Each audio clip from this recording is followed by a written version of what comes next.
Salam Pemuda Indonesia, jumpa kembali di studio EGTV bersama saya Moh Gunawan Abdillah.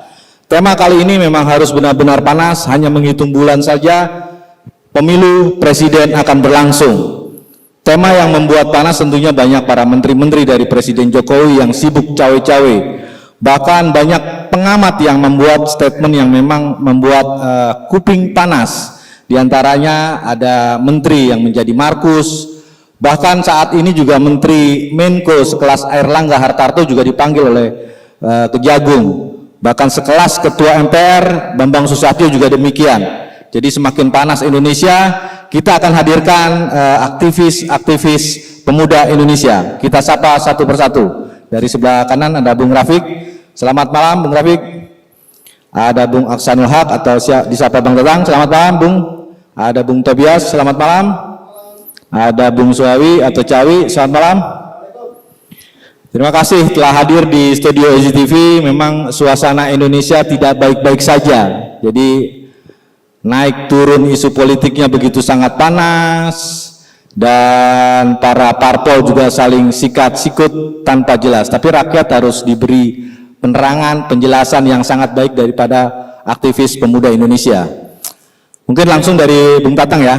Kita akan melihat gambaran apa sih sebenarnya nih, baik di kabinet Jokowi yang ada merangkap parpol terkena kasus, ada ketua MPR, atau ada Menpora yang baru, Dito, atau pergeseran menteri-menteri Nasdem.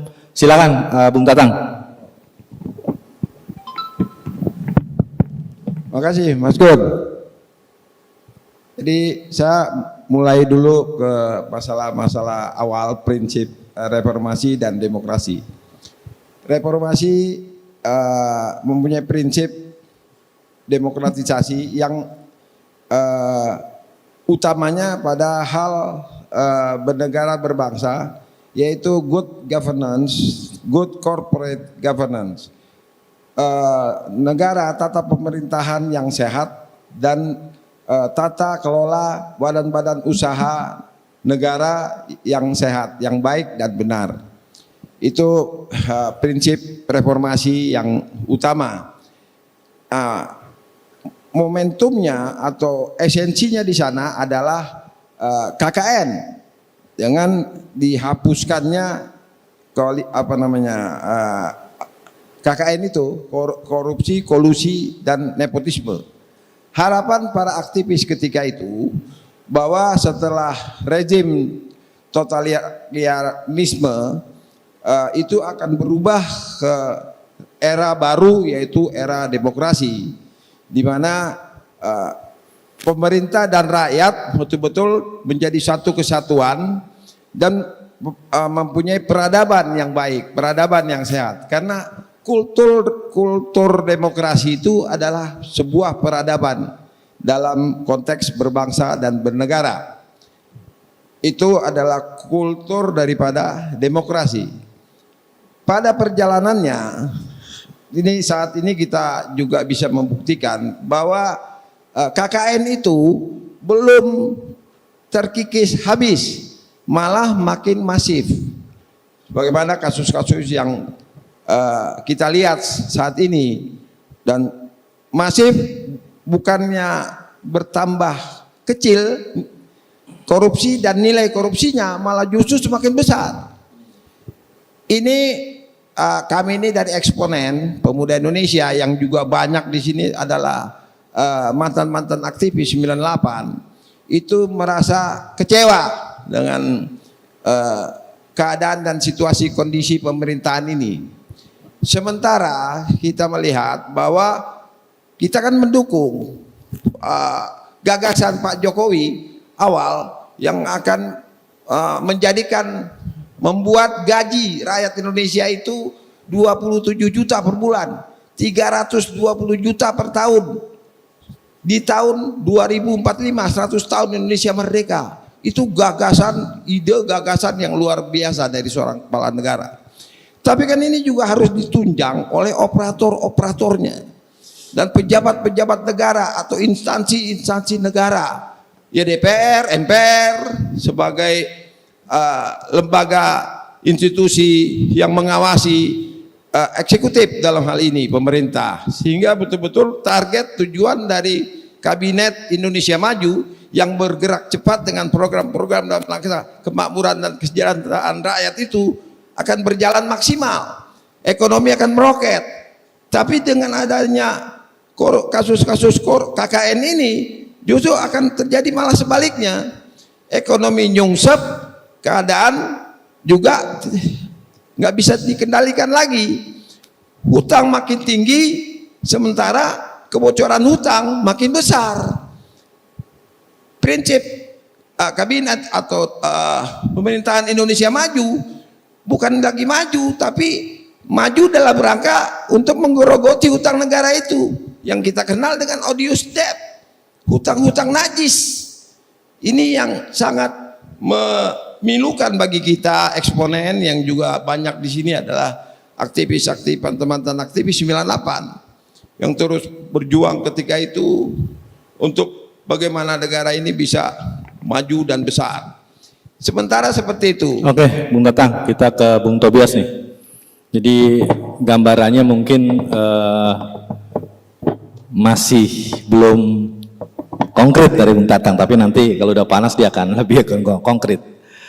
Bung Tobias, kita ngelihat dua figur yang memang saat ini dibidik, tapi yang satu belum, satu baru cawe-cawe lah di perusahaan. Jadi kita langsung ke pokok masalah antara Ketua Umum Golkar Airlangga Hartarto dan tokoh Golkar lainnya Bambang Susatyo.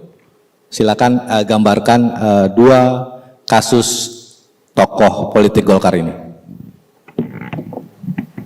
Ya, terima kasih Mas Gun, terima kasih ACTV.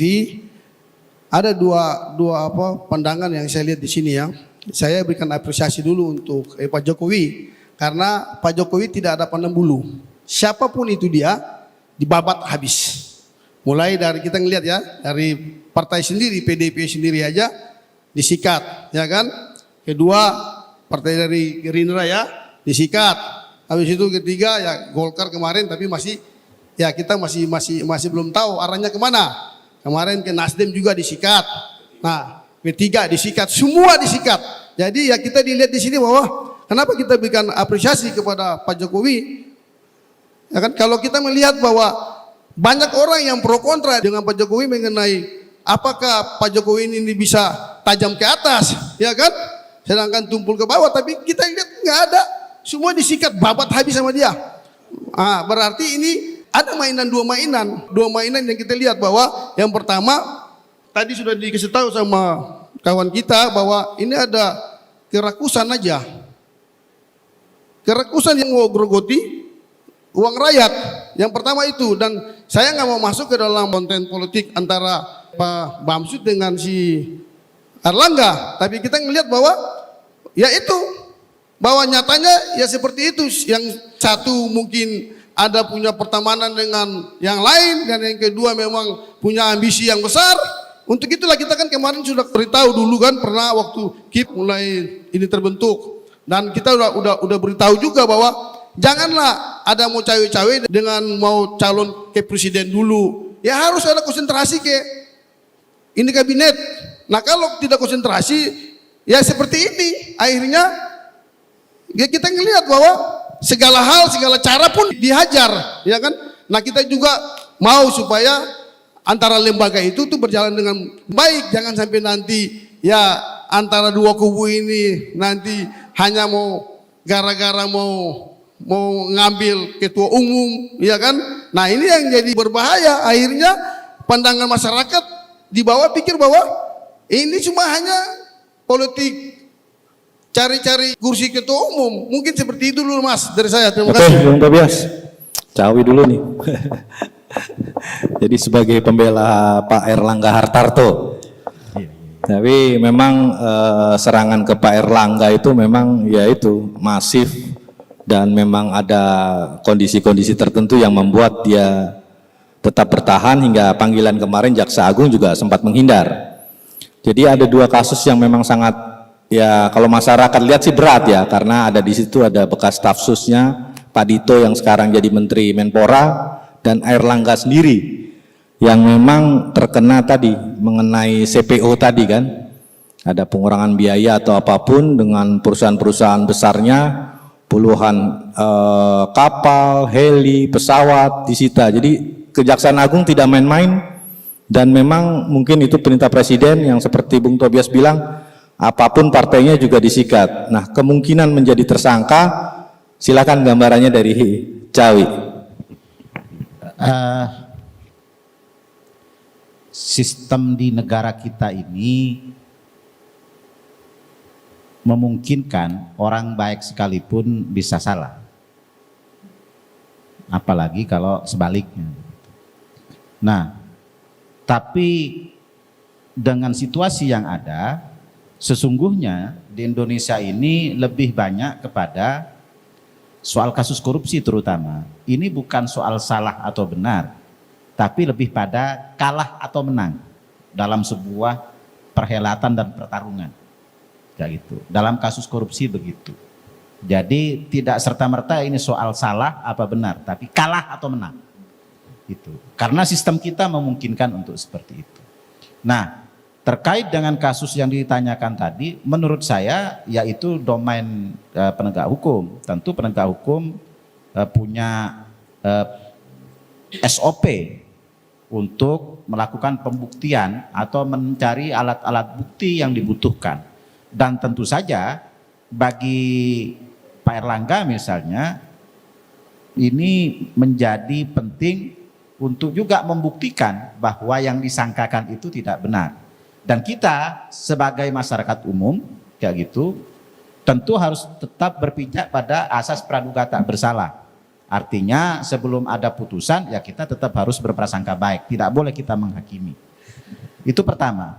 Yang kedua, terkait dengan berbagai kemungkinan yang terjadi, karena bagaimanapun Pak Erlangga ini sampai dengan detik ini masih calon presiden dari Partai Golkar, tetap seperti yang sudah saya sampaikan pada yang lalu-lalu, bahwa opsi tentang Pak Erlangga ini sebagai calon presiden itu hanya ada 3. Pertama, Pak Erlangga ini tetap sebagai calon presiden atau calon wakil presiden yang didaftarkan dan diusung oleh Golkar bersama partai yang lain sehingga memenuhi syarat kayak gitu.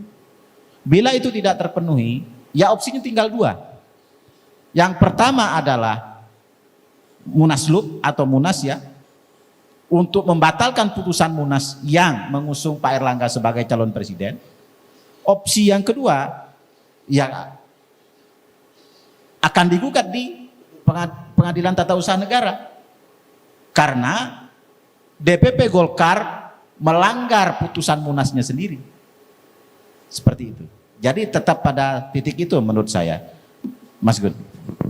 Oke, Cawi masih ngambang juga dan tetap sebagai pembela Pak Erlangga Hartarto. Memang itu urusan aparat penegak hukum, tapi masyarakat kan membaca apa yang disampaikan APH, Kejaksaan Agung, dan mungkin Bung Rafiq juga kita tahu lah bagaimana nih korupsi ini udah seperti apa ya, komplotan jahat di Republik ini. Ya meskipun memang belum diketok, tapi kita sudah tahu berapa kerugian-kerugian yang dirampok mereka dan akhirnya buat ke kantong pribadi-pribadi. Jadi saya sebutkan ada kasus emas, itu juga menyangkut seorang pengusaha dan bapaknya menteri. Sampai sekarang juga ngambang dan nggak main-main angkanya, 189 triliun.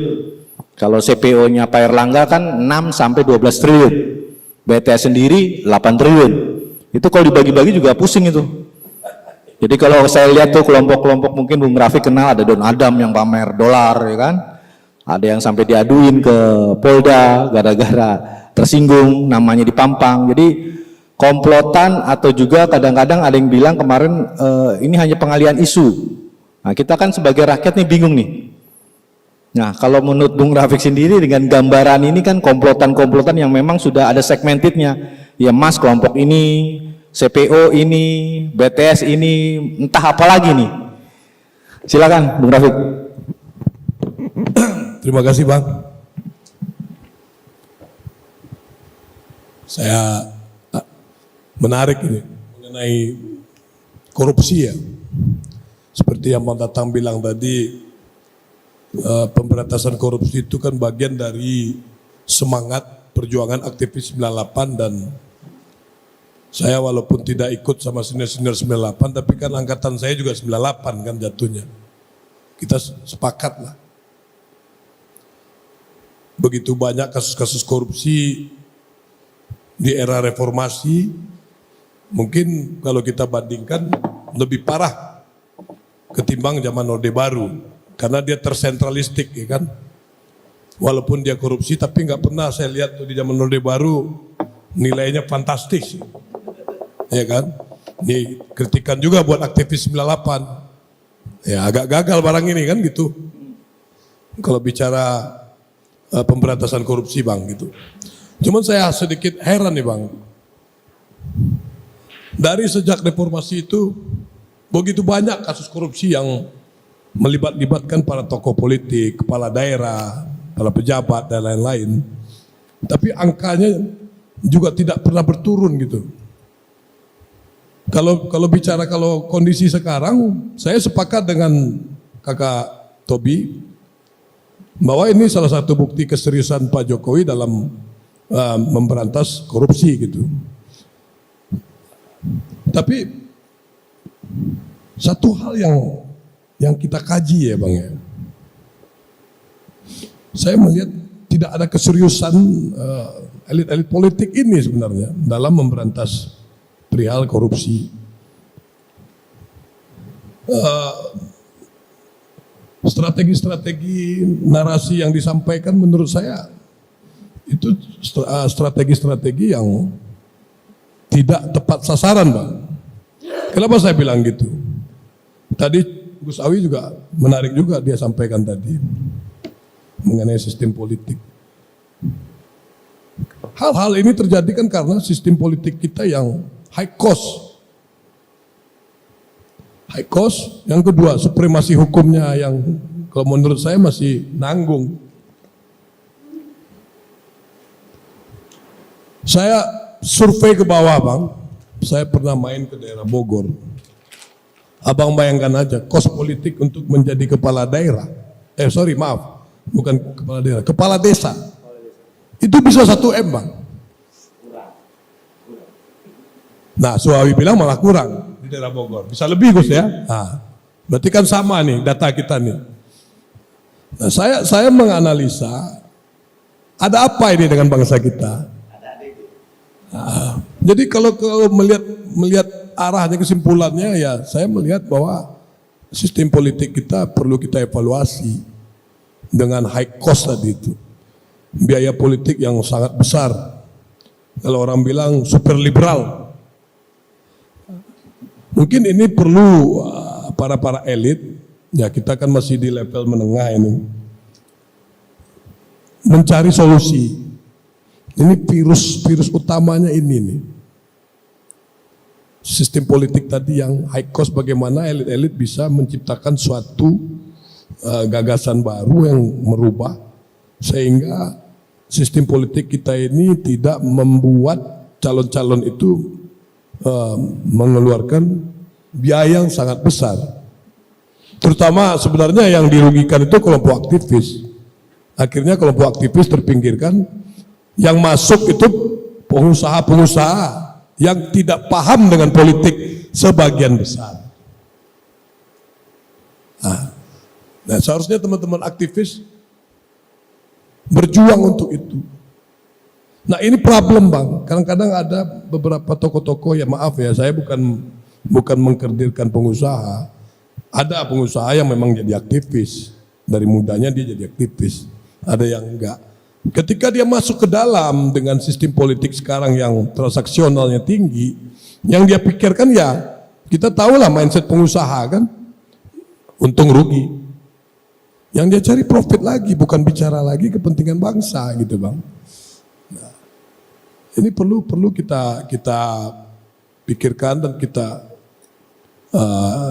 iniin rame-rame lah, kita dorong rame-rame sehingga ke depan output dari sistem politik yang kita gagas ini bisa meminimize cost politik tadi. Kalau saya sih orangnya nggak mau munafik lah. Kalau bicara kepentingan bangsa bang, gitu. Ini bicara korupsi. Yang kedua, supremasi hukum. Ya bang lihat aja kemarin kan. Ya maaf, seorang Sambo, seorang petugas penegak hukum malah terlibat kasus hukum di level pati, ya kan, perwira tinggi gitu. Ya, berarti kan supremasi hukum kita agak kurang juga gitu. Kenapa kita nggak kencang sekalian kayak di luar negeri, kayak di Amerika, kalau korupsi hukumannya 40 tahun, 50 tahun. Atau gila sekalian kayak Cina, hukuman mati. Gitu. Kalau saya sepakat dengan dua hal itu karena memang hukum yang kita sampaikan tadi sudah teruji bang, sudah teruji di Amerika dan di China gitu. Tinggal kita menyesuaikan sesuai dengan keadaan bangsa kita gitu bang. Nah, yang ketiga, saya melihat nih kan menteri-menteri ini rata-rata tokoh partai bang. Artinya apa? Generasi sekarang ini, elit-elit partai ini gagal melahirkan pemimpin yang benar-benar dikendaki oleh rakyat. Artinya partai politik gagal melahirkan pemimpin yang baik. Gitu. Mungkin itu dari saya dulu bang, nanti kita lanjutkan. Terima kasih. Kita harus lebih konkret lagi nih, Bung Tatang. Jadi gambarannya masih di awang-awang semua. Karena memang peta di Republik ini nih hampir yang disebut Bung Tobias memang hampir seluruh partai. Banyak kasus-kasus yang tidak populis tenggelam. Contoh kapal yang kemarin di Lampung namanya FOB dari salah satu partai juga tenggelam itu. Jadi ada yang membungkam berita-berita, wah ini partai besar, kapal-kapal pembuatannya yang hampir triliunan masuk ke kantong pribadi, juga tenggelam. Jadi kalau tidak populer atau apa itu nggak akan di ini, no viral no justice kalau kata anak sekarang. Jadi cuma nih terlalu banyak, masyarakat juga bingung Bung Tatang. Kita mau sebut Pak Erlangga, kita mau sebut Bambang Susatyo, atau dari Gerindra sendiri yang disebut-sebut, atau dari Nasdem, P3, semua partai, PKS. Jadi rata, kos tinggi membuat mereka tadi entah disebut rakus, copet, atau memang sudah bawaan. Ada yang bilang nih, katanya kalau emang dasarnya aktivis, dia akan begitu. Kan jadi membuat tidak enak kupingnya para aktivis, kan begitu. Jadi sebenarnya apa yang terjadi dengan mereka ini? Silakan Bung Tatang. Oke Mas Gun, kalau tadi ini saya tangkap ini semua baru pembukaan semua nih dari komentar-komentar yang ada. Saya coba masuk pada substansi permasalahan ini. Pertama ini persoalan korupsi dan yang terus masif terjadi. Bahkan angka-angkanya pun luar biasa. Jadi sependapat kalau tadi dikatakan apa mungkin ya dikatakan kawan-kawan saya tadi, wah ini persoalan sistem politik yang cost politiknya juga cukup besar, kemudian sistem politik yang dikatakan juga bahwa saat ini orang benar pun bisa salah. Ini saya coba kutip sebuah teori politik khususnya menyangkut masalah sistem yang dikemukakan oleh teori Jürgen Habermas. Jadi life world itu adalah dunia di mana kita hidup yang otonom. Life world ini di dalam sistem life world itu terjadi koordinasi antara state dan kapital dalam teori tersebut. Apabila di tengah-tengah state dan kapital dominan berperan oligarki di tengahnya, maka life world itu akan menjadi gagu. Gagu dalam pengertian mati suri, atau yang sering dikatakan banyak pengamat ekonom politik, negara bisa dalam keadaan negara gagal. Itu teori Jürgen Habermas. Jadi betapa sistem ini sebenarnya yang baik pun kalau terjadi peran oligarki yang dominan di sana yang berkolaborasi dengan pejabat negara dan juga politisi, maka itu akan mengalami itu tadi terjadi kehancuran di sana. Left itu gagu, hilang otonomnya, hilang kedaulatannya. Tapi bukan berarti kita anti oligarki. Dalam negara berkembang, sebuah negara berkembang, apalagi seperti di Indonesia, peran oligarki itu dibutuhkan. Tapi oligarki yang bagaimana dulu? Oligarki yang tidak mempengaruhi kebijakan perundang-undangan, yang mendeliver hal yang baik, yang positif kepada rakyat, gitu. Itu oligarki yang dibutuhkan. Bukan oligarki yang berkolaborasi dengan elit politik dan pejabat-pejabat negara mengadakan jual beli sapi di belakang layar dan dia mempengaruhi keputusan kebijakan perundang-undangan. Ini yang terjadi saat ini.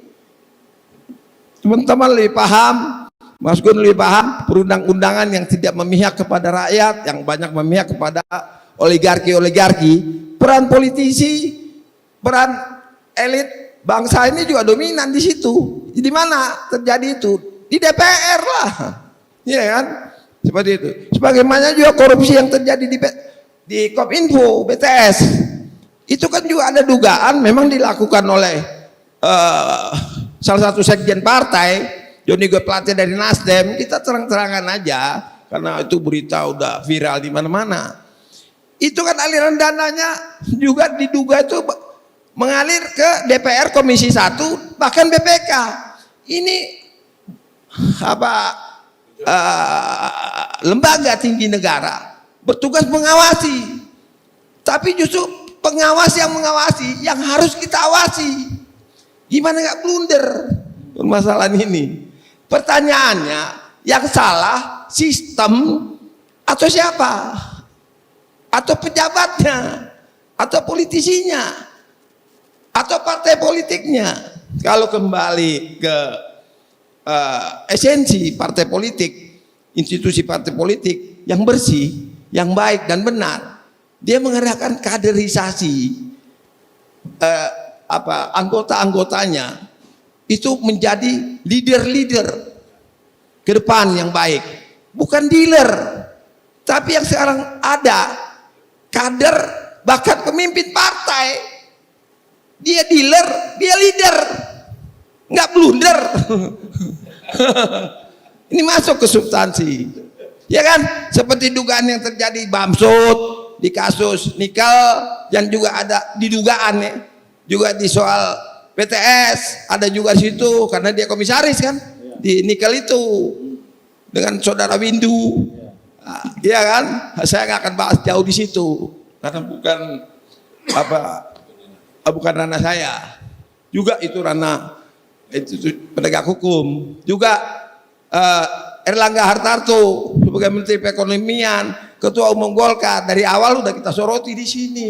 Sebaiknya fokus saja pada partai, iya kan? Akhirnya apa? Terjebak lagi dengan dugaan korupsi CPO, iya kan? Begitu. Nah, hal-hal seperti ini yang kita risaukan. Kenapa? Karena kritik-kritik ini itu dibutuhkan dalam rangka apa? Memperkuat kekuasaan Pak Jokowi ini. Dari awal di forum ini, di EGTV, para eksponen ini lantang keras mengkritisi operator-operator ini, pejabat-pejabat negara yang seperti itu. Bahkan kita katakan beleng-beleng. Ya, kita stop dulu, Ya, Bung Tatang. Jadi itu dalam rangka memperkuat Bung Tatang, kekuasaan Jokowi. iya. Soft landingnya bagus. Iya, tapi kan kalau kita lihat hampir seluruh partai pendukung Jokowi melakukan korupsi. Mau ada PKB, ada PDI, P3, ada Gerindra, bukan ya, ada beberapa lah, ada Nasdem, PKB, Golkar, P3, itu terjadi di era Jokowi. Dan kader partai pendukung Jokowi ini nggak hanya di tingkat kementerian aja, daerah-daerah pun juga melakukan hal serupa. Jadi di mana eksponen pemuda masih bisa optimis dengan kabinet Jokowi saat ini dan bisa soft landing tadi yang Bung Tatang bilang. Ya kalau kita eksponen pemuda ini karena kita juga outsider dari kekuasaan, kita berada di luar kekuasaan, maka kami hanya bisa dengan kritik-kritik sosial kita kepada para pejabat-pejabat negara yang melakukan seperti itu. Jadwal memberikan masukan-masukan kepada Jokowi sebagai pemimpin negara agar kabinetnya ini betul-betul bersih dari penyakit-penyakit seperti itu. Dari awal kita bilang kalau ada operator-operatornya yang menyimpang dari kesepakatan pemerintahan ini melakukan transaksi di bawah meja atau cawe-cawe masih menteri maju sibuk kasak-kusuk jadi capres atau cawapres, udah di reshuffle aja gitu. Dan juga kita bilang kalau ada operator-operatornya yang mempunyai target dan mencapai mempunyai proses mencapai target dalam kinerjanya dikasih reward. Tapi yang mempunyai target nggak ada progresnya, udah buang aja, ya kan? Suruh ke kebun betani aja. Begitu. Oke, Bung Tatang, ke Bung Tobias sekarang lah. Jadi memang di kabinet Jokowi ini memang apakah terjadi pembiaran atau disengaja korupsi agar Jokowi bisa tahu siapa teman siapa lawan. Jadi saya juga agak-agak mau bilang pembiaran korupsi ini terjadi dan terus angkanya juga makin tinggi makin bertambah. Kasusnya bapaknya Menpora yang 189 triliun aja juga sampai sekarang juga nggak ini. Dan yang anehnya di BTS sendiri tuh tadi ada salah satu Mas Dadung bilang kenapa Johnny G Plate kan yang didahulukan. Termasuk para tadi Menkon yang ada konsorsium 6 ini tidak dipanggil, tidak ditersangkakan. Para direktur Menkon malah subkontraktor yang banyak banget ini. Termasuk Yus Rizky, terus tiba-tiba ada menantunya Megawati. Ini jadi ini ada apa sih dengan presiden kita atau aparat penegak hukum kita bermain-main di era tadi penegakan hukum, tapi bahkan sekelas salah satu dosen di UGM bilang bahwa ini adalah sirkus atau bercanda aparat kita dalam BTS ini. Jadi ada kesan seperti itu. Silahkan Bung Tobias. Ya, kalau saya sih pendapat saya itu berbeda ya. Kalau emang benar sih apa yang dikatakan sama Pak Jokowi bahwa selama ini kan dia memang membiarkan mereka untuk memberikan satu edukasi yang baik terhadap ini pemerintahan. Tapi nyatanya ya yang bermain kan partai politik sendiri. Nah, saya lihat di sini ada dua. Yang tadi sudah lihat kaderisasi partai itu penting sekali. Jadi jangan main asal ucuk-ucuk taruh pengusaha yang banyak duit duduk di situ sebagai sebagai nomor 1, nomor 2 karena dia yang punya dana, dia jadi anggota DPR, ya dia akan berpikir kayak tadi dikatakan sama si Rafiq, akan mikir untung ruginya seperti apa. Nah itu yang penting itu, karena kalau nggak ada kaderisasi partai politik, ya pasti negara tetap akan berantakan terus menerus seperti itu. Itu satu. Dan yang kedua, yang saya lihat di sini nih, yang harus disalahkan itu DPR RI itu. Maaf aja ya, itu sarang semua di situ. Sarang. Karena apa? Pembahasan semua di situ. Lah kalau pembahasan nggak dijaga, pasti dana akan kebuang sia-sia. Apalagi nanti kalau memang ya maaf aja. Ini saya ngomong karena ya mungkin saya dengar dari kiri kanan ya praduga tak bersalah karena kalau mereka nggak dikasih ya mereka akan kasih lambat itu program. Lah kalau kasih lambat program terus yang rugi siapa? Yang rugi ya program Jokowi sendiri. Program nasional dihambat karena mereka. Nah itu yang kita harus kritisi. Jadi maaf di sini eksponen tetap kritisi karena apa? Yang saya lihat sendiri gini. Kalau misalnya mereka tetap dengan programnya yang ada seperti yang ada di DPR ini, itu pasti ambruk. ambruk, pasti ambruk. Karena apa? Ya sudah jelas. Kita ngelihat aja. Ini pembahasan di Komisi 1. Semua dikasih, kan? Itu jelas di media kan? Semua. Komisi 1 dikasih, BPK dikasih. Padahal BPK itu kan sebagai badan untuk pengawas keuangan. Ya, tapi kalau memang mereka cawe-cawe karena hanya berteman dengan salah satu ketua, salah satu wakil ketua, nah itu untuk jadi broker itu yang bahaya. Ini saya bilang, misalnya saya kasih contoh, saya punya berteman dengan Kejaksaan Agung, misalnya ini contoh, ya kan? Nah tiba-tiba berteman ada kasusnya yang lain, sudah gampang, nanti kamu kasih selesaikan, nanti saya bicara. Itu bisa, itu terjadi, nah itu memang sudah darah daging di Indonesia seperti itu. Nah untuk itulah ada pembahasan. Di mana? Di kader politik. Nah saya senang dengan ini PDIP karena mereka itu punya pelatihan kaderisasi itu betul-betul dijaga ketat. Itu pun jaga ketat pun masih tetap aja lolos saja. Iya kan? Dengan korupsi. Sama saja. Udah begitu di Kementerian Sosial lagi yang bilang itu untuk umat, seluruh umat. Apakah itu enggak mencenderai hati rakyat? Itu. Jadi ya inilah, ini yang saya bilang. Yang pertama, cawe-cawe politik ini yang berbahaya. Apalagi kalau ada setoran, misalnya seorang menteri kepada partai, itu yang berbahaya. Karena kita ngelihat, itu pasti ada setoran, nggak mungkin nggak ada setoran. Terus ini pemberangkatan mereka kemana-mana, itu dibiayai sama siapa? Pasti ada. Itu yang kita jaga, ya. Oh ini untuk itu eksponen tetap kritisi yang keras terhadap mereka-mereka yang menghancurkan uang negara. Itu aja. Tapi tetap optimis atau pesimis nih eksponen pemuda Indonesia nih terhadap tokoh-tokoh politik dan memang banyak yang korupsi. Kalau saya bukan pesimis, ya kan? Ini sudah benar-benar rusak. Ya, yang pertama hati nurani itu rusak, yang kedua iman rusak, dan yang ketiga dia punya peribadannya tuh mantap. Mantap apa? Mantap rusak. Itu. Oke, Bung Tobias. Kita ke Cawi. Kita jangan datar-datar nih Cawi nih. Jadi kalau datar dan di event juga agak repot. Karena kan masalahnya begini. Ini uang udah jelas nih Cawi. Misalkan emas 189 triliun. Ini jelas bentuknya. Atau BTS 8 triliun, ini jelas ada bentuknya loh Cawi. Atau kasus CPO yang 6 atau sampai 12 triliun, ini jelas. Makanya banyak puluhan orang ditangkap-tangkapin di kasus CPO juga begitu. Sampai Pak Erlangga menghindar juga, saya juga nggak tahu kenapa. Tapi kan kalau ngelihat follow the money, ini kan pasti ketahuan siapa-siapa penerima uang-uang korupsi ini. Nah maksud saya ini dengan Pak Erlangga atau siapapun lah tokoh-tokoh Golkar ini follow the money-nya mungkin nggak ke Pak Erlangga? Silakan Cawi. Pertama saya ingin menanggapi beberapa ininya teman-teman tadi.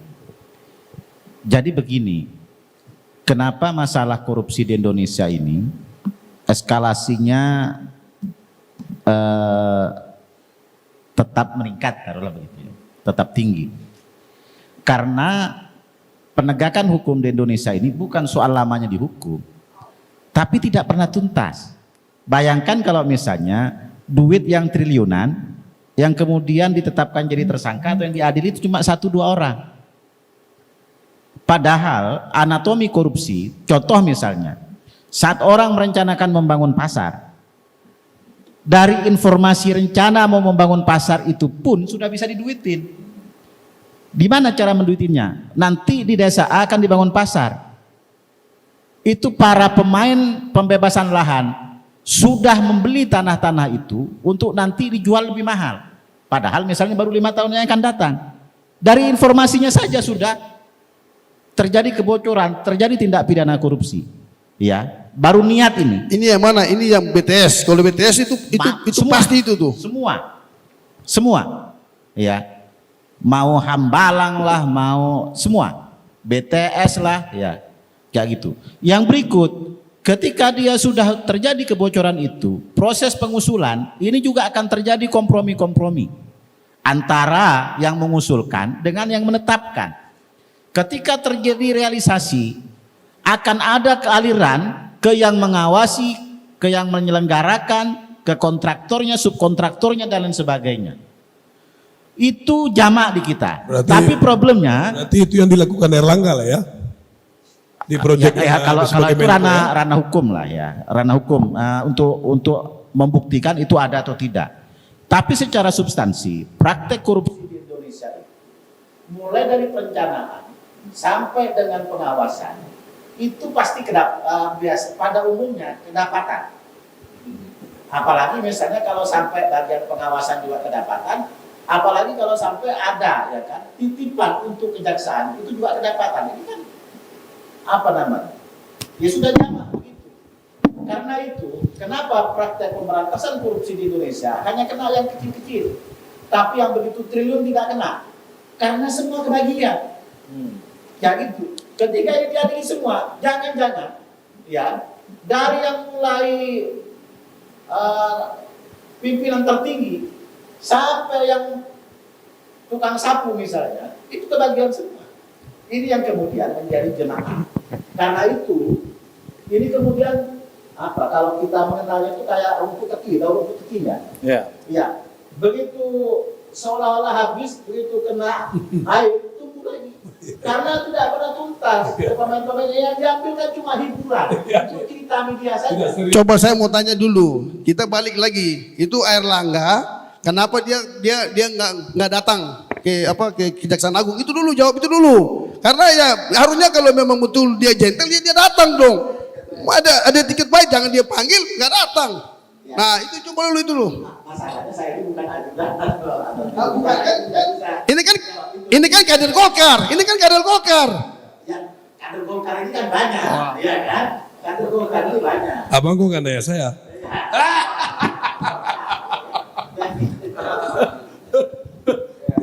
Biar abang yang nanya saya nanti.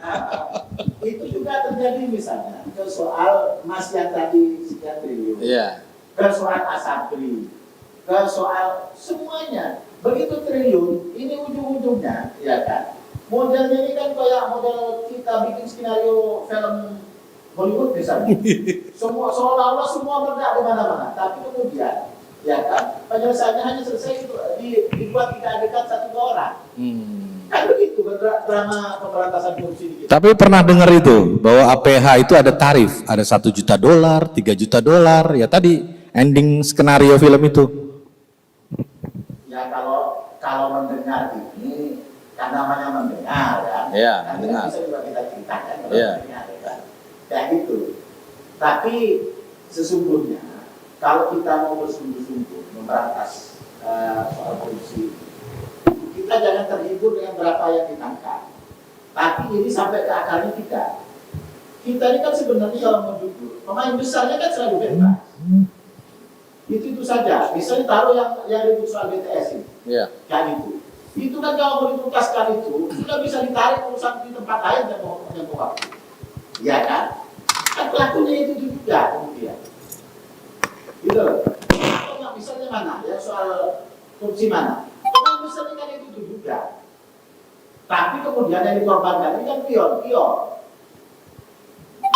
Pengusaha-pengusaha kecil-kecil yang baru mau merangkak, pengusaha-pengusaha yang modalnya pas-pasan, tidak bisa menutup proses hukum, tidak bisa menutup kongsi-kongsi yang ada, kan itu yang terjadi. Jadi kan itu yang terjadi. Jadi secara substansi, jadi kan selalu yang demikian yang terjadi. Jadi tidak pernah kasus hukum itu tuntas sampai dengan dari pemain besar sampai pemain kecilnya itu diadili. Hanya pion-pion yang dikorbankan yang itu menjadi permainan. Begitupun misalnya tidak hanya kasus korupsi, narkoba misalnya. Kalau bandar yang kecil, yang pabrik-pabrik mana? Enggak kena. Iya kan? Yang jaringannya sudah nasional dan internasional enggak tersentuh mereka. Yang kena mana? Yang kena pemakai yang jadi bandar, atau yang kena adalah orang-orang yang baru belajar jadi pengecer, yang kemudian berstatus jadi bandar, atau orang yang dijebak. Kan itu saja. Itu loh. Tapi keyakinan Cawi tentang Airlangga Hartarto jadi tersangka bagaimana? Jangan bicara keyakinan, ini politik permainan, tidak ada keyakinan di sini. Kalau saya berharap segera eksekusi. Dan pasti dan itu pasti itu. Tapi begini, itu harus Mas. itu. Tapi begini, Segera. menurut saya yang perlu saya sampaikan, kalau kita mau jujur ini terkait proses politik di kita ini, banyak ketua umum partai itu yang punya niat untuk menjadi RI 1 atau RI 2. Baik yang sudah dinyatakan dengan terang oleh partainya. Tapi saya mau bantah Cawi tadi mengenai pion. Setia Novanto apakah pion? Idrus Marham apakah pion? Nah itu bantahan saya itu. Coba dilihat misalnya siapa yang bermain PLTU, misalnya, atau siapa yang bermain soal EKTP. Dari mana order itu diinikan, gagasan itu? Kan tidak bisa serta-merta, Mas Gun. Jadi Setnov itu pion. Menurut saya, Idrus ya kan Marham pion. dalam permainan catur, ada gajah yang dikorbankan, ada benteng jadi korban, kan biasa. Iya kan? Tapi kan tidak pernah mengenai raja. Ya kalau saya sih itu koreksi DPR. Nggak ada itu, semua itu pasti DPR. Nggak ada. Kalau saya itu pasti DPR. Jadi apapun yang sekarang ada nih korupsi itu semua, marajalela itu semua itu kalau pemerintahan loh, itu semua dari DPR. Kalau DPR dia tidak mengawasi, selesai. Kalau dia bermain cawe-cawe dengan apa pengusaha, nah itu yang berbahaya. Itu aja. Karena sebenarnya kan simpel. Simpelnya begini. Sekarang begini, Mas Awi, pembahasan misalnya anggaran untuk ini contoh anggaran ini BTS untuk misalnya 10 lokasi, ya kan? 10 lokasi yang tadi sudah dikatakan. Kan gampang. Sebelum lahannya dibuka, dia sudah suruh orang-orangnya yang situ beli tanah di situ. Jadi kan? gini, mau saya sampaikan soal DPR ini. Partai yang lolos parliamentary threshold ini atau yang punya wakil di DPR ini kan cuma 9. Iya kan? Dari 9 partai ini yang sahamnya itu saham rame-rame kan cuma Golkar kalau mau jujur. Kan kayak gitu. Lalu siapa yang ngatur yang 8 ini? Ya 8 orang ketua umum. 8 orang ketua umum ini siapa yang ngatur? Kan sederhana ngukurnya. Kayak gitu loh. Disitulah praktek-praktek pion, perdana menteri, gajah, kuda dikorbankan. Bukan, kalau ngatur untuk bagus nggak apa-apa. Itu kan tergantung orangnya. Lah kalau orang Tidak bisa. Sistem kita ini Enggak. begini kakak. Sistem kita ini ya partai itu, apalagi kemarin mau didorong proporsional tertutup. Sekarang saja anggota DPR itu harus tunduk dan patuh dengan partainya. Di situ ada fraksi. Kayak gitu loh. Anggota DPR itu kepanjangan partai. Kalau saya lebih senang tertutup. Kalau tertutup lebih mencermin kehidupan yang baik. Karena apa? Bisa dilihat sama ketua umum, bisa dilihat sama anggota-anggotanya yang memang rusak mentalnya, dicoret. Itu benar. Nah sekarang kita mau lihat kalau yang terbuka, orang datang bawa duit banyak nih. Terus kita mau ngomong apa? Kita yang nggak ada duit di belakang sana. Ya tugas kita para aktivis, para pemerhati sosial, para pendidik ini untuk mengedukasi nalar publik, masyarakat, untuk menjelaskan bahwa 5 menit di bilik suara itu menentukan 5 tahun. Itu bukan hanya sekedar misalnya terima 50.000, Jadi, Bang, suara diserahkan. Ya, jadi Bung Tobias setuju dengan Mas Bambang Pacul ya, yang pernah bilang DPR itu kan punya atasan, ketua umum. Ya, setuju. Dan itu benar. Di saat memang betul masyarakat misalnya dia punya bawahan yang nggak benar, kan bisa Jadi Golkar doang yang nggak begini ya? Ya, tapi kalau misalnya terbuka, apa kita bisa datang lihat? Nggak bisa, datang dia bawa duit, habis bawa duit, truk duduk di sana. Oh enggak. Jadi gini. anggota dewan, dia jadi anggota dewan, terus Ada orang habis bermiliar-miliar tidak dipilih juga, tidak jadi juga.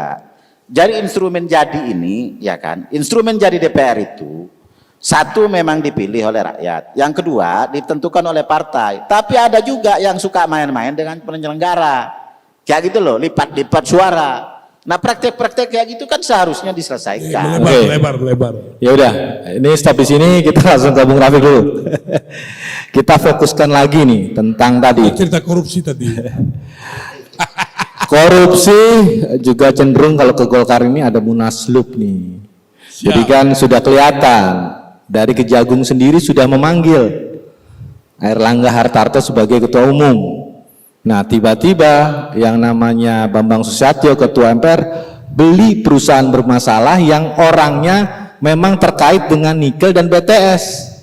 Artinya mungkin saja sebagai komisaris meskipun belinya baru 1 hari terseret juga, mungkin ya didugaan ya, karena dia direksi dan kemarin bantahan dia bilang kan harus digaji. Saya juga udah beli itu perusahaan, dan masalah direkturnya itu urusan aparat hukum. Tapi ini kita balik ke Munaslup tadi nih, bahwa ada hawa-hawa panas dan hanya ada sosok Luhut Binsar Panjaitan yang akan menjadi ketum Golkar. Silakan. Ini Bang, saya tadi kan melanjutkan tadi bahwa salah satu komponen variabel penting dalam pemberantasan korupsi itu kan ada di partai politik kan. Bagaimana partai politik bisa melahirkan tokoh-tokoh yang berkualitas, yang benar-benar pro rakyat kan. Gitu. Nah begini Bang, saya bicara sedikit ya. Tapi nanti langsung ke tadi ya, fokus Ya, tadi ya, dua sosok itu ya. Bicara tentang Partai Golkar, karena saya juga Partai Golkar, dan saya ini adalah tim pendukungnya Erlangga Hartarto dulu. Sejak awal ketika Erlangga menggantikan Setia Novanto, lalu Munas di Jakarta, saya ini tim pendukung. Cuma saya keluar karena aspirasi saya tidak diakomodir gitu. Begini Bang, saya ini termasuk anak muda Golkar yang prihatin dengan Golkar sejak reformasi. Golkar tidak mampu melahirkan tokoh-tokoh yang benar-benar berkualitas disukai rakyat. Golkar hanya mampu di posisi RI 2, wakil presiden, tapi tidak mampu merebut RI 1 sejak reformasi. Artinya apa? Ini kan kalau kita kaji ya raportnya agak merahnya belum parah Bang itu. Nah, ketika Erlangga menang, saya pernah menyampaikan gagasan yang pertama, Ketum izin jangan bicara Pilpres. Ketum sebagai Menko bersama petinggi-petinggi Golkar fokus dalam kerja bagaimana bangsa kita bisa maju. Tapi ternyata setelah Munas langsung diketok barang ini. Erlangga capres diperkuat di Rapim kan. Nah, itu yang pertama Bang. Yang kedua, yang disampaikan Kakak Tobi tadi, saya punya sedikit formula. Saya menyampaikan kepada Pak Erlangga, saya punya suatu gagasan bagaimana Golkar ini bisa menghasilkan kader-kader terbaik yang disenangi masyarakat. Yang kedua, di internal Partai Golkar ini menjunjung prinsip-prinsip keadilan, persaingan sehat dalam memenuhi posisi-posisi strategis di pemerintah tadi, gitu. Nah, ketika Partai Golkar menjalankan prinsip-prinsip keadilan dalam merekomendasikan kadernya, itu akan banyak orang baik masuk ke dalam Partai Golkar. Beda kalau sekarang, maaf, silakan dibuktikan. Saudara saya juga orang Golkar paham. Seperti Kakak Tobi bilang tadi, orang luar datang-datang bawa koper kocok-kocok, tap, gua nomor 2, nomor 1, kader ke pinggir. Tanpa dilihat loyalitas pengabdiannya bertahun-tahun. Inilah yang terjadi di seluruh partai mungkin. Saya nggak tahu. Hah? Oh, saya nggak masuk ke sana. Nah, solusinya saya ingin Partai Golkar itu membuat lembaga indeks prestasi kader. Lembaga ini diisi oleh orang-orang non kader, orang-orang profesional mungkin dari UI, akademisi yang hebat-hebat gitu.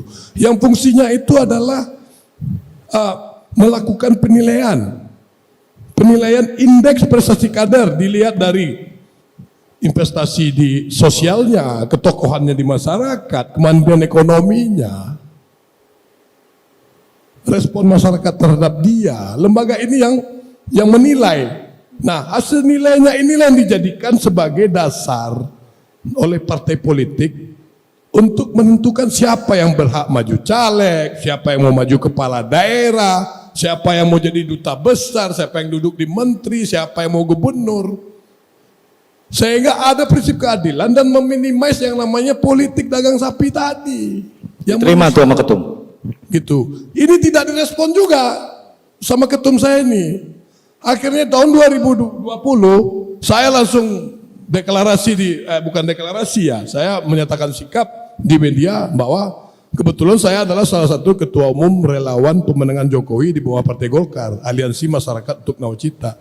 2020 saya tarik mundur, saya mendukung Ganjar Pranowo untuk calon presiden, bukan lagi ketua umum partai saya. Karena apa itu? Karena surveinya rendah atau karena Ya, yang pertama tadi dua hal tadi. di Munas itu hanya imajinasi Golkar waktu itu? Ya, dua tadi. Yang ketiga dia gagal. Gagal dalam arti membuat perubahan lebih baik di dalam internal Golkar yang kita pengenkan anak-anak muda Golkar gitu. Dan terbukti juga elektabilitasnya juga rendah. Nah, sekarang ini udah memenuhi syarat untuk melakukan munaslup ataupun dia diganti. Ya kalau dia tahu diri ya mundur aja lebih baik. Jadi tokoh satu-satunya LDP itu? Ya itu salah satu opsi ya untuk menjadi pengganti Erlangga sampai Munas berikutnya kan gitu. Ya salah satunya ya Pak Luhut karena dia senior, ya paling dekat dengan presiden juga. Menurut saya gini, Gitu. Mas Gun, soal cerita Munaslup Golkar ini, ya kan, ada dua hal yang bisa memenuhi kesana. Pertama, kalau Airlangga Hartarto tidak jadi mencalonkan diri sebagai calon presiden atau calon wakil presiden, artinya dia tidak bisa mengemban amanah Munas. Nah benar. Yang kedua, Ah. kalau misalnya seperti yang diberitakan tadi dan seperti yang ditanyakan, taruhlah misalnya sampai ada penetapan sebagai tersangka. Karena kalau tidak dimunaslupkan atau tidak diganti, maka itu beresiko partai secara keseluruhan menjadi tersandra. Ya gitu. Nah, memang dimungkinkan mekanisme PLT, tapi mekanisme PLT ini rentan. Kayak gitu. Karena mekanismenya sangat menjadi hanya diputuskan di pleno. Kayak gitu. Nah, ini rentan. Ya memang kalau dua hal itu terjadi, memang sangat dimungkinkan soal munaslup itu. Jadi 24 Juli bisa munaslup nih kalau jadi tersangka nih. Karena pemanggilannya nih 24 Juli. Ya, kita lihat nanti hari Senin itu.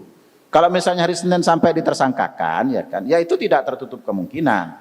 Tapi kan tentu saja Pak Erlangga pun misalnya dan Golkar kayak gitu tentu punya cara untuk membuktikan bahwa ketua umumnya tidak seperti yang diberitakan.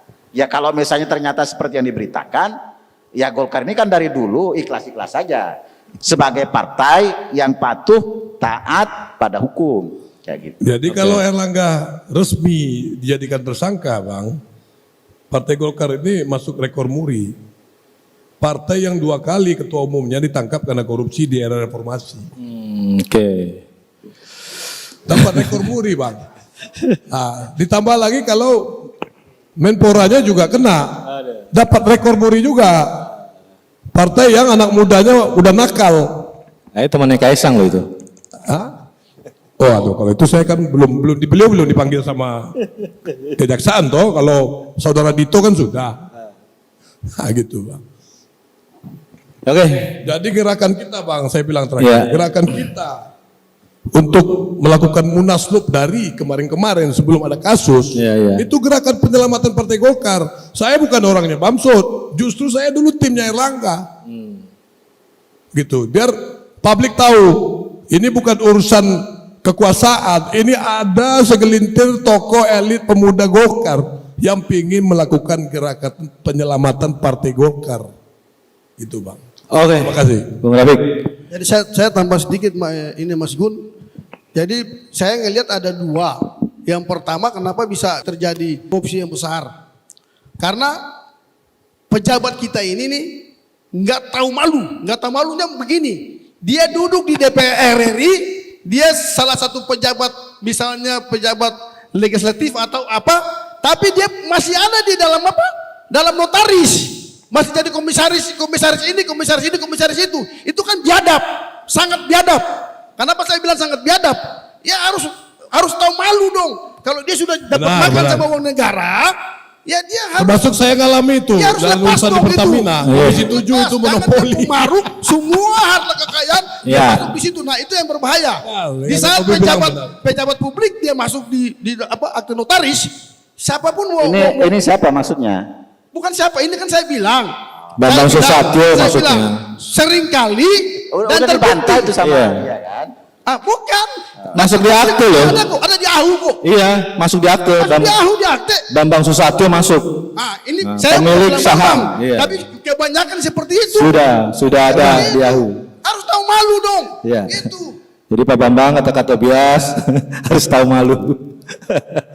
Langsung kita closing statement dari Bung Tatang. Bung Tatang, lihat gambaran para pejabat tidak tahu malu, para pejabat rebutan tambang nikel yang memang sekarang menjadi emas terbaru, saling sikut. Bahkan saya mendapat data anak Kapolri itu ada di tambangnya salah satu yang namanya disebut-sebut Iwan Bomba. Saya sebut PT Golden Blossom Sumatera. Meskipun dia dokter loh. Itu anak pertama. Anak kedua ada di yang namanya di salah satu anak perusahaannya Dragon. Jadi data Tempo juga menyebutkan pada kasus Yawindu nih yang tertangkap itu disebut-sebut Tempo maupun inilah.com, si Windu mengklaim bahwa dia di backing sama Kapolri. Jadi memang begitu dahsyat pertarungan. Saya juga bisikin nama salah satu penasehat presiden, saya ngobrol Pak Prof. Renat Kasali, saya ngobrol juga dengan salah satu bintang 3, tolong dong mundur anak Kapolri, jangan cawe-cawe, karena mereka itu sudah sombong, dan bahkan saya sendiri merasa juga pernah diancam oleh anak-anak yang namanya Iwan Bomba. Jadi memang sudah sedemikian dahsyat komplotan yang sungguh-sungguh dahsyat di bidang tambang yang memang orang sampai ya itu bunuh-bunuhan, keponakan, gara-gara keponakan ini mantan Pangdam, Pak Andi Pangkerengguan, istrinya di komisarisnya Andi Askar, ketua Gerindra Sultra, akhirnya sampailah ke Windu, sampailah ke Bamsud, jadi kacau negara ini. Silakan Bung Tatang. Ya Mas Gun. Jadi begini aja, secara esensial korupsi banyak terjadi bukan hanya di Indonesia, di negara-negara di Asia Tenggara lah, negara-negara berkembang. Itu pada dasarnya ini karena persoalan mental. Tadi udah disinggung juga sedikit sama Kakak Tobi, itu ada persoalan keimanan, persoalan pengabdian kepada bangsa negara, persoalan mindset. Jadi itu semuanya bermuara di mental. Ya, pejabat-pejabat yang seperti kata Mas Gun tadi, itu kalau bahasa Bung Karno tuh itu mentalnya mental inlander, mental budak gitu. Kenapa? Orang yang melakukan korupsi itu bukan orang bodoh. Itu orang yang cerdas, dia bisa bermain-main di celah-celah undang-undang, aturan-aturan. Itu memerlukan kecerdasan. Tapi sayangnya kecerdasan itu dia gunakan hanya untuk kepentingan dia dan kelompoknya. Jadi mereka ini berkoalisi, tapi bukan koalisi partai, dia koalisi oligarki untuk nyopet, untuk merampok uang negara, merugikan negara. Itu koalisi ini, makanya soal koalisi juga harus kita pertanyakan. Jangan sampai dalam koalisi partai itu juga ada koalisi oligarki di dalamnya. Gitu. Itu kembali ke persoalan mental, mentalitas pejabat-pejabat negara. Ini yang terjadi bukan hanya Indonesia, di negara berkembang sejak dulu. Jadi kalau dikatakan juga oleh rekan kita Rafiq bahwa reformasi dari para aktivis 98 itu gagal, bukan berarti gagal secara keseluruhan. Secara kualitatif memang gagal, tapi kuantitatif reformasi itu ada, dan demokrasi itu juga jalan, hanya belum semaksimal mungkin. Ini persoalan apa? Mentalitas. Nah, kalau dikatakan sistem yang masih amburadul ini, yang juga menyebabkan banyak terjadi KKN, kolusi, korupsi dan nepotisme di sana, seperti kata Kakak Tobi lagi, bahwa itu menyangkut soal peraturan-peraturan, perundang-undangan yang diatur oleh oligarki yang berkolaborasi dengan politisi yang ada di DPR RI. Nah, ini berarti semua yang ada DPR RI bisa masuk di sana itu karena partai politik. Kembali lagi bahwa seperti kata Bung Rafiq tadi, partai-partai politiknya harus berbenah diri dalam rangka kaderisasi, kader-kadernya di sana. Nah, Golkar ini dari dulu di partai besar, ini salah satu partai yang juga mempunyai politisi yang piawai dari sejak Orde Baru, karena mereka ini banyak dulu alumni dari KNPI, senior kami, rekan-rekan kami, dia teruji diproses, dikanalisasi sejak muda dari tingkat 1 DPD 1, DPD 2 sampai DPP di KNPI itu berjenjang. Masa pemuda untuk melatih mereka di situ beragam, bersama-sama menyatu dan membumikan nasionalisme kebangsaan. Setelah itu masuk ke Golkar. Sehingga maka Golkar tuh nggak pernah kehilangan kader.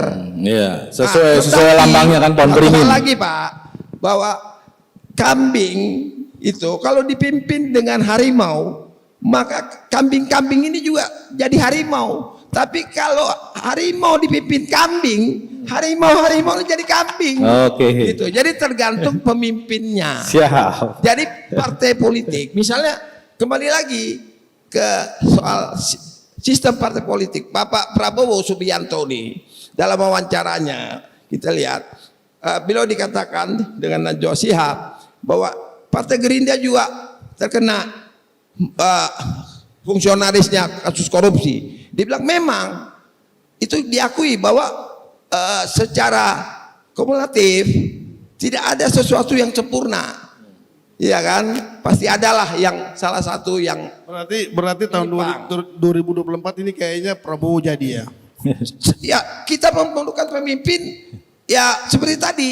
Kalau domba-domba kalau di macan-macan dipimpin domba jadi domba. Tapi domba dipimpin macan jadi macan. Nah, kita para figur-figur kayak Pak Prabowo ini udah mau 1 jam ini bisa memimpin negara ini ke depan. Ya. Tapi Karena macam begini, Pak Jokowi kan. Begini. Jadi jika kita berani berkata benar, itu mendidik jiwa kita merdeka. Ya. Jika kita berani menerima perkataan yang benar, itu membimbing jiwa kita untuk merdeka. Itu kata Profesor Dr. Hamka. Saya melihat pemimpin saat ini, capres-capres ke depan yang berani berkata benar, itu hanya Prabowo Subianto. Kita kunci di situ. Mantap. Ya, kita ke Bung Tobias ini closing statement nih. Ini nanti sangkain kampanye lagi. Ya, kita membahas korupsi. Ya, terima kasih. Kabinet Prabowo. Pesan saya singkat saja bahwa kita harus berikan apresiasi untuk Pak Presiden yang sudah mau turun ya sekitar 10 tahun 9 tahun memimpin negara ini dengan tidak pandang bulu ya, bahwa semua yang nggak benar semua dihajar sama beliau ya, dalam arti bahwa memang betul apa yang kita harapkan dari masyarakat bahwa Pak Jokowi inilah orang yang memang terpilih dalam hal ya banyak orang yang suka ya. Tapi korupsinya banyak loh. Ya bukan soal korupsinya, korupsi kan itu kan individu. Ya, jadi jangan kita bilang korupsi itu yang saya bilang nggak tahu malu kan. Padahal Pak Jokowi sudah kasih kesempatan. Ini sengaja membiarkan atau emang menjebak itu? Oh bukan menjebak, bukan Pak. Jadi gini, Pak Jokowi itu orangnya santun, tidak pernah mau menjebak. Yang menjebak dia sendiri, yang mau menjebak dirinya sendiri. Nggak dibiarkan itu? Nggak biarkan, Pak Jokowi kasih kesempatan untuk korupsi. berbuat baik. Kirain untuk berbuat baik. Tapi karena karakter dengan sifatnya, nggak itulah yang bikin rusak. Jadi ditangkap semua. Ya. Jadi saya harapkan untuk itu yang pertama DPR RI. Kenapa saya tetap tekankan DPR RI? Karena dialah sebagai lembaga pengawasan. Dia harus benar-benar menjaga marwahnya agar apa? Agar uang yang ada di Indonesia ini tidak keluar ke sana ke sini dengan korupsi-korupsi yang melebar. Harus terhadap dirinya dia sendiri. Karena apa? Jangan lempar batu sembunyi tangan. Nah, dalam hal itulah yang kita kritisi. Kalau dia mau jadi pemimpin atau mewakili rakyat Indonesia, mewakililah dengan hati iman yang baik. Itu aja mungkin dari saya. Bung Tobias. Ini ke Bung Awi nih, jadi ada anekdot begini. Ada pertanyaan, apa nggak berbahaya Pak Luhut? Munaslup sudah mau dekat pemilu. Nah, terus Pak Luhut jawab, nggak berbahaya kok selama itu dilakukan dengan soft. Nah, silakan Cawi. Ya, sebelum closing statement saya ingin memberikan beberapa tanggapan dulu. Pertama, soal korupsi dan proses suksesi politik nasional ya. Jadi kalau kita lihat banyak ketua umum partai terutama itu yang punya agenda untuk jadi presiden atau wakil presiden. Tapi kan judul ceritanya masih nunggu petunjuk Pak Lurah. Dari titik itu kan kita bertanya, lah politisi kok nunggu petunjuk? Bukan ambil prakarsa. Nah, Pak Lurah ini bukan jenderal bintang 5 kayak Pak Harto, ya kan? Bukan juga ketua umum partai. Kenapa kok semuanya jadi takut? Kok keberaniannya jadi terbelenggu, mulutnya jadi tertutup, terkunci rapat, begitu. Berarti ada sesuatu. Nah, ini yang kemudian sesungguhnya menjadi persoalan. Berarti banyak tokoh-tokoh kita ini terbelenggu dengan dirinya sendiri dan dengan perbuatannya sendiri. Itu pertama.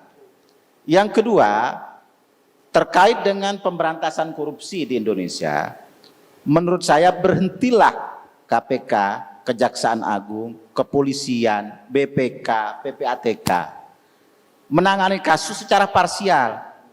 Begitu kena komplotan besar tidak berani.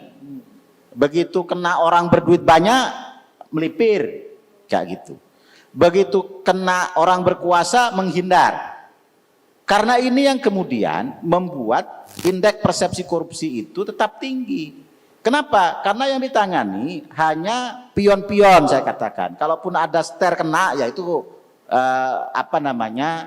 kecelakaan saja, kan kayak gitu. Tapi kan tidak pernah menumbangkan ratunya. Itu yang jadi persoalan kemudian. Nah, oleh karena itu pemberantasan korupsi ini ya harus tuntas. Kan misalnya begini, uang 8 triliun kalau itu dipakai beli cincau ya, kira-kira seberapa banyak? Itu bisa mengalir ke siapa saja. Kan sederhana saja, kalau korbannya 2-3 orang, masa ya cincau sebanyak itu cuma dinikmati orang segitu? Kan begitu. Jangan-jangan ini mengalir juga, misalnya ada juga oknum kejaksaan yang suka cincau, ada juga oknum BPK yang suka cincau, ada juga oknum kepolisian yang suka cincau. Apalagi kalau ada pertemanan. Nah, itu yang berbahaya. Yang begini-begini kan harus tuntas. Kayak gitu. Jadi penegak hukum juga harus membersihkan dirinya juga. Ya, tadi pertanyaan closing statementnya tadi, nggak berbahaya nih munaslup dekat pemilu. Nah, kembali ke situ. Kemudian kalau misalnya turbulensi politik ini terjadi, ya, turbulensi politik terjadi dengan misalnya beberapa pemberitaan terakhir yang menimpa Pak Erlangga, apalagi sampai dengan saat ini Pak Erlangga juga tidak memberikan effort untuk mendeklarasikan diri sebagai calon presiden, sehingga saya dan teman-teman sebagai kader misalnya punya kebanggaan bahwa ketua umum kami adalah calon presiden dan declare, kayak gitu. Menurut saya langkah yang dilakukan Pak Luhut bin Sarpanjaitan justru menjadi proses penyelamatan Golkar secara keseluruhan, kayak gitu. Dan itu perlu dilakukan. Oke, masuk ini barang. Kata Sultan Batugana almarhum. Udah ke Bung Rafi, pertanyaannya sama. Ya. Berbahaya nggak nih munaslup dekat pemilu? Terus Pak Luhut bilang selama dilakukan soft aman-aman aja. Silakan Bung Rafiq. Justru itu penyelamatan Partai Golkar. Saya kan jauh-jauh hari bagian dari kelompok yang menginginkan munaslup segera dilakukan. Demi penyelamatan Partai Golkar. Coba kalau kemarin-kemarin dilakukan munaslup, mungkin nggak ada judul di media Ketua Umum Partai Golkar dipanggil Kejaksaan Agung, kan gitu, Bang. Iya kan? Mungkin tidak ada judul kader muda Golkar Menpora dipanggil Kejaksaan Agung. Mungkin ada pembenahan dan mungkin orang yang layak yang duduk di Menpora kan gitu. Jadi kalau Pak Luhut bilang, tadi abang bilang layak, sangat layak bang, 1000 kali bang. Kalau perlu secepat mungkin barang ini dieksekusi, biar kita bisa selamatkan Partai Golkar supaya lebih baik. Bukan untuk kepentingan saya nggak pernah dari dulu minat caleg di Golkar, mau kepala daerah juga enggak. Niat saya gimana Partai Golkar terbaik buat rakyat kan gitu. Apalagi saya ini ikut bertanggung jawab juga tuh karena tim sukses Erlangga dulu kan. Gitu bang. Ada rasa dosa juga kan gitu. Tidak ada masalah, justru kalau munaslup dilakukan dengan kondisi Ketua Umum Partai Golkar dan Menpora dipanggil Kejaksaan Agung, ini jadi outputnya positif. Artinya ada keseriusan dari Partai Golkar untuk membenahi internalnya agar ke depan tidak ada lagi hal-hal yang seperti itu, hal-hal negatif yang tidak diinginkan rakyat. Dan kita berharap Pak Luhut ambil alih komando, masukin orang-orang idealis, jangan orang-orang politik dagang sapi yang cuma jilat pantat, jilat sini ya kan gitu. Teman si Anu, tapi cocok si ya. Anu. Pak LBP cocok ya? Oh cocok, sangat cocok sekali gitu. Nah, Oke, ada tambahan?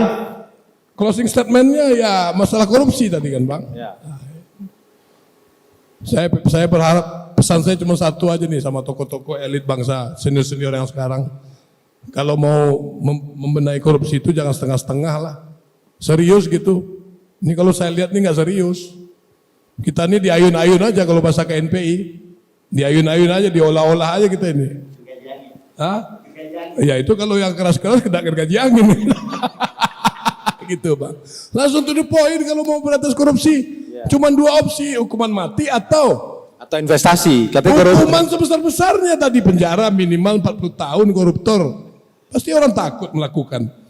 Tapi di image para koruptor itu korupsi adalah investasi. Karena kalau sistem yang baik kita bangun, orang jelek pun jadi baik. Tapi kalau sistemnya tidak baik, orang baik jadi tidak baik. Ini yang terjadi.